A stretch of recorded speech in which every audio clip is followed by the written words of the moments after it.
Você assistiu o campeonato grego hoje? Se sim, eu estava nos comentários. Estive nos comentários de Panathinaikos e Levadiakos na tela da Sportnet, tanto no canal linear como aqui no YouTube. E fico muito feliz se você assistiu esse jogo lá com a gente e veio para cá agora. Bom, foi um jogo muito interessante, né? O Panathinaikos teve a sua estreia no campeonato hoje. Não jogou o primeiro jogo porque estava nos playoffs da Conference da Europa League. E agora que já sabe qual é o grupo, vai jogar no final de setembro, mas tem eu trago depois.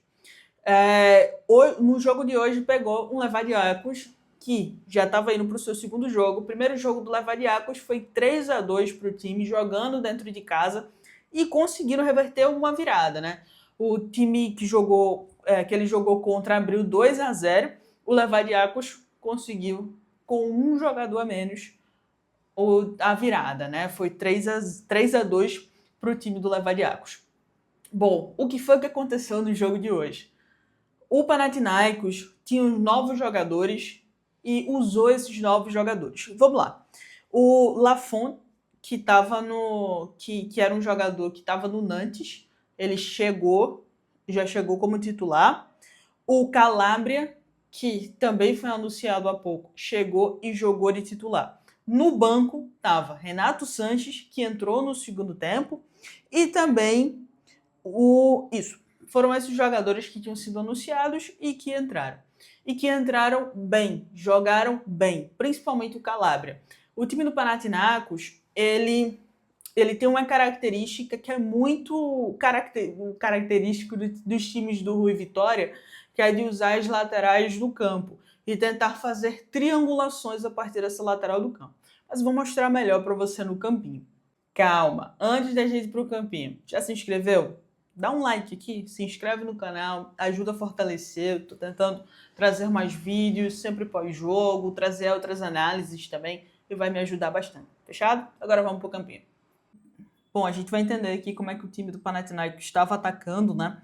Quando o Levadiakos estava defendendo, como ele estava defendendo com as linhas bem baixas, então muitas vezes estava no 5-4-1, só com um jogador aqui fazendo a marcação alta. Eu queria que você desconsiderasse os números, tá? Porque não tem como tirar os números, então fica assim mesmo.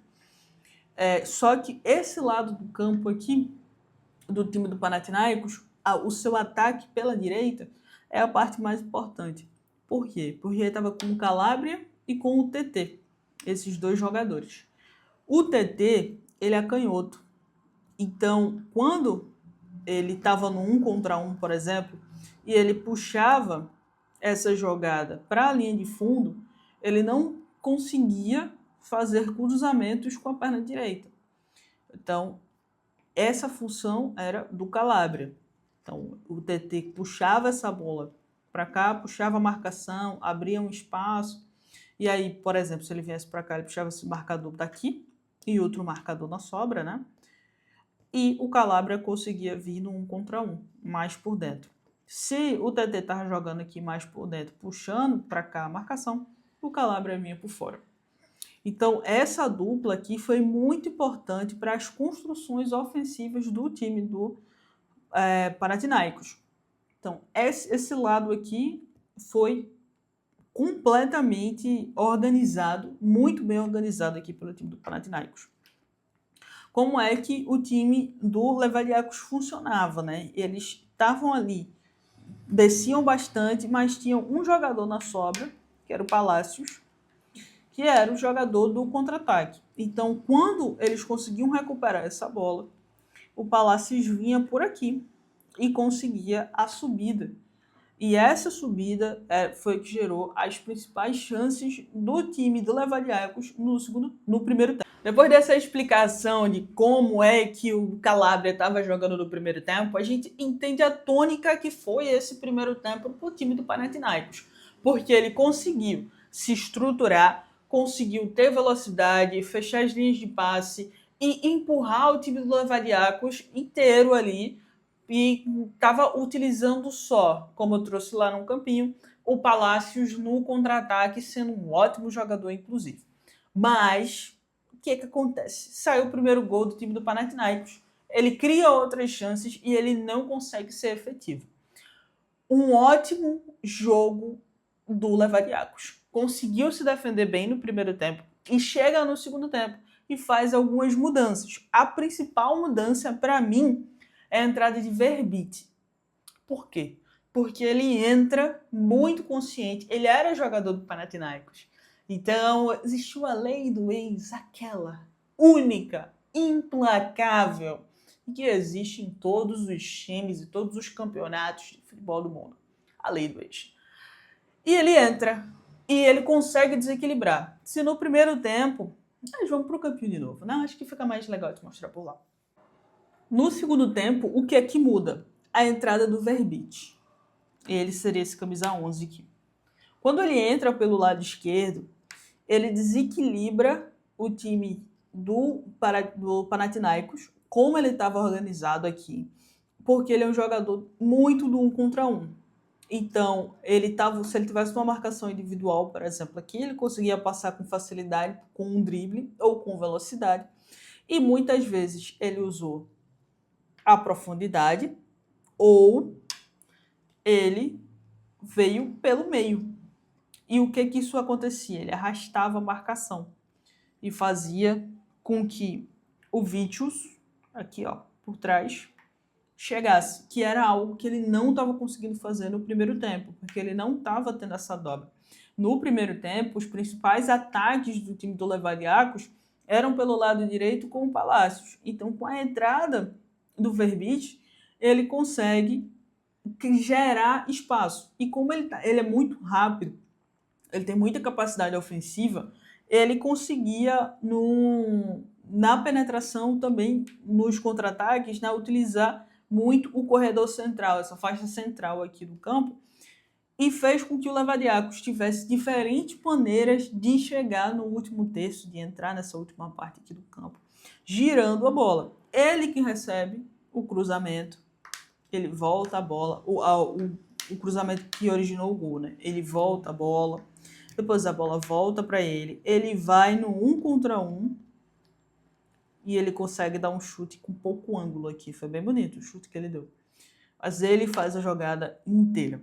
O principal jogador do time do Levadiakos, que eu acho que vai começar a ser titular, foi o Verbitte.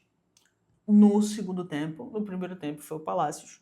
Do time do Panathinaikos, para mim, foi o jogador Calabria, lateral direito. Para mim, foi o melhor jogador. Então, a gente tem duas tônicas diferentes. Um primeiro tempo de um Panathinaikos muito mais estruturado e um segundo tempo de um Levadiakos muito mais estruturado. Isso não quer dizer que os times se desestruturaram no primeiro e no segundo tempo. Não é sobre isso.